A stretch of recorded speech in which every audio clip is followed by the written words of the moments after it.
不過呢隻 app 咧，我自己都唔係好敢拎出街，因為咧佢本身佢嗰個佢呢最大問題呢幅圖咧本身咧有版權問題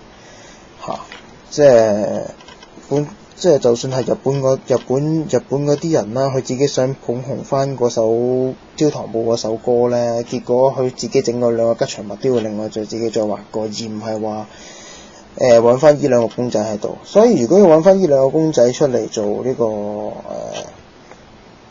即係直接攞翻呢兩個公仔出嚟，然後擺喺 Google 度做 wallpaper 嘅話，即係俾人 download 嘅話咧，就唔知日本嗰邊咧會有咩會唔會話阻止啊諸如此類咁樣啦不過我自己遲下都會嘗試下嘅，嘗試擺上去，但係上次擺上去之前，我自己都要花1-2個禮拜去 test 晒用緊呢隻 app 咧，長期咁溫有冇問題，同埋佢本身食 CPU 食得好犀利啊！咁即係大家雖然睇落去冇乜嘢，兩個嘢彈下冇嘢，但其實食 CPU 都食得幾犀利。我要花啲時間去睇下究竟佢嗰個耗電嘅情況啦，會唔會搞到好犀利？又或者會唔會有啲好犀利嘅輕機情況咁樣？咁希望就算即係拎出街，就算唔俾人告，都唔會整壞人哋電話啦咁樣。不過其實我講多一樣得意嘅，我呢個電話嘅鈴聲咧係咁首先揾翻自己嘅電話先，即係我唔係講緊部手提電話，係我自己屋企部電話。我屋企部電話喺邊咧？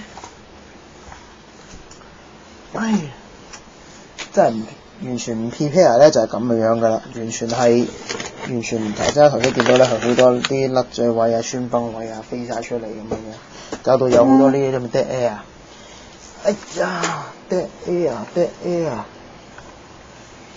去咗邊啊？個電話，我部手提電話機啊！喺度。好啦，好，咗先。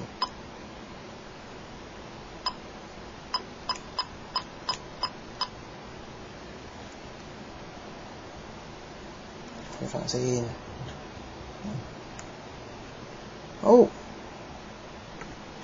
聽下啦喎。我幾鍾意我呢個鈴聲嘅。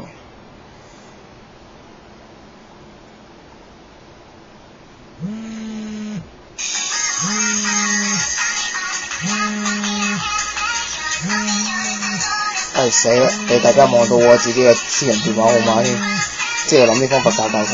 Anyway 啦，即係我諗大家都聽到個電話鈴聲咁有呢個焦糖舞嘅鈴聲，再配合呢個焦糖舞嘅 wallpaper 咧，哇！真係天衣無縫。好啦，今次嘅分享時間係咁多啦。今次真係衰，無啦啦去到最後先發現原來咁樣打電話俾自己咧，係會 show 個電話號碼出嚟。咁睇嚟我呢段片都要諗個方法執佢啦。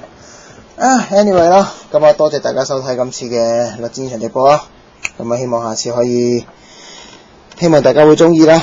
希望今次大家會中意，同埋下次大家繼續睇繼續聽啦。